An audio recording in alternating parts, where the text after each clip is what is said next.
Hey, criaturas da internet, eu sou Davi Calazans, esse é o Ponto em Comum e você precisa conhecer o grafeno.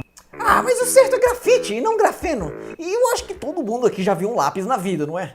Miguel, eu até entendo a confusão, mas esses dois são até bem parecidos. Porém, o grafeno possui aplicações ainda mais importantes do que te ajudar a desenhar uma arte surreal no seu caderno.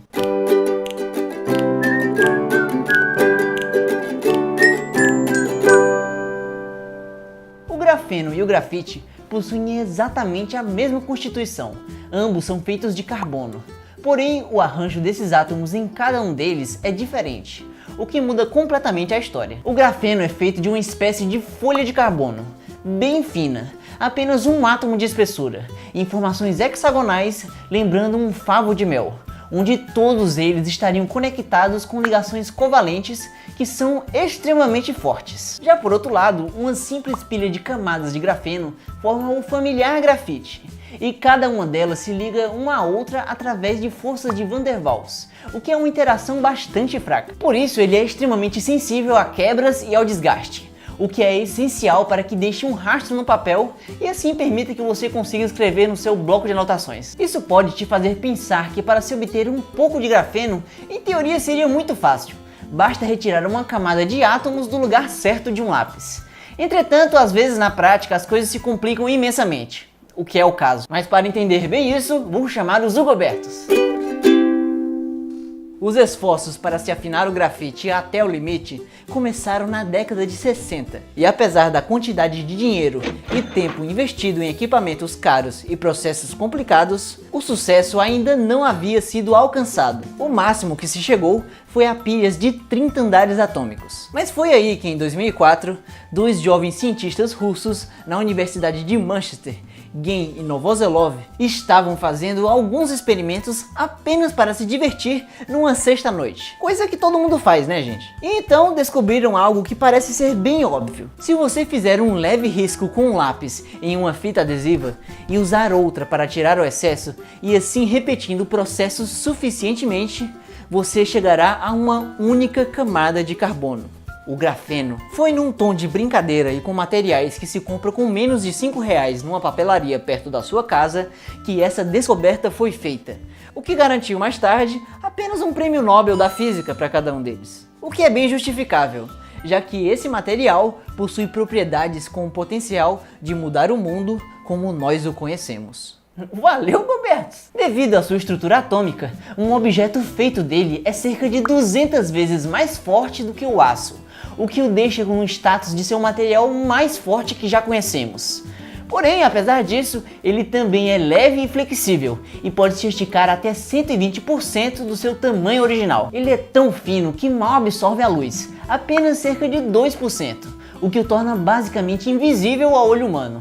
E além de ser também o melhor condutor térmico que já vimos, ou deixamos de ver. E como se já não fosse o bastante, ele conduz eletricidade melhor do que tudo que nós usamos na nossa tecnologia atual. Só isso. Tá, ok, mas e tudo isso serve para quê mesmo? Bom, uma das aplicações certamente seria para misturar com outros materiais que já conhecemos, como o plástico, que mantém firme a fibra de carbono dentro das asas de um avião. Assim, elas poderiam ser mais fortes, flexíveis e leves, o que diminuiria o uso do combustível e tornaria uma viagem mais ecologicamente correta e barata, além de deixar a aeronave mais resistente ao clima. A partir do grafeno poderia ser desenvolvido uma tinta impermeável à água e oxigênio, que poderia ser usada em embalagens de comida para que elas demorem mais para estragar, ou mesmo em pedras e tijolos de casas para que elas aguentem melhor algumas flutuações climáticas. Essa mesma tinta poderia acabar com a ferrugem de uma vez por todas em navios e carros.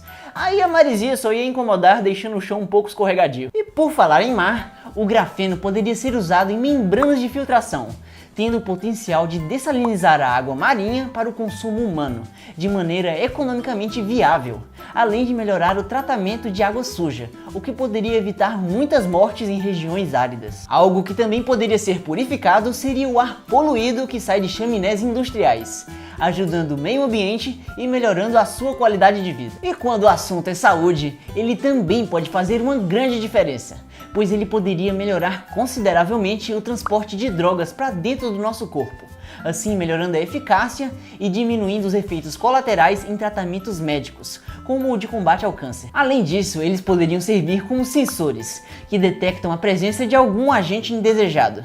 E a partir disso poderiam ser criadas embalagens inteligentes que poderiam mudar de cor ou algo assim para indicar que a comida está realmente estragada, o que diminuiria bastante o desperdício. De forma similar, fazendeiros seriam capazes de perceber gases potencialmente danosos às plantações e assim saber o lugar que oferece as melhores condições atmosféricas para determinados tipos de plantas. E quando o assunto é equipamentos eletrônicos, aí as coisas ficam ainda mais incríveis, pois no curto prazo o grafeno poderia melhorar as telas de touchscreen, a velocidade e o resfriamento de computadores, smartphones e tablets. A longo prazo, através dele poderia florescer uma nova era de dispositivos, como um tablet que se enrola e dobra como se fosse um jornal.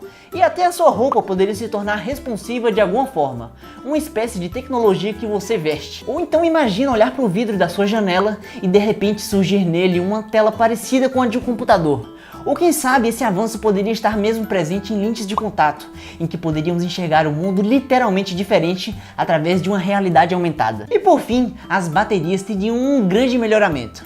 O grafeno seria um excelente supercapacitor, que conduziria e armazenaria tão bem a eletricidade que poderíamos recarregar nossos celulares em alguns segundos por mês. E é claro que isso permitiria carros elétricos serem abastecidos em apenas alguns minutos, o que ajudaria bastante na popularização deles. Eu sei que a maioria de tudo isso ainda está muito distante, e algumas dessas previsões talvez nunca se concretizem, pois na prática as coisas sempre são bem complicadas. Pois mesmo com tanto tempo de pesquisa, ainda não descobrimos como produzir esse composto em larga escala e em um preço acessível. Mas é importante nos prepararmos para a revolução que pode vir por aí dentro da nossa expectativa de vida, a era do grafeno. Então é isso, minha gente. O grafeno é mais versátil do que canivete suíço na mão do MacGyver. E obrigado por assistir. Para mais vídeos multifuncionais como esse, se inscreva no canal. E chegou mais uma semana com mais uma nova pergunta para vocês usarem a criatividade, que dessa vez é: para que outra finalidade você usaria o grafeno? Responda já aqui nos comentários. As melhores aparecerão no próximo episódio. E agora vão as respostas mais criativas do vídeo anterior. E até a próxima semana.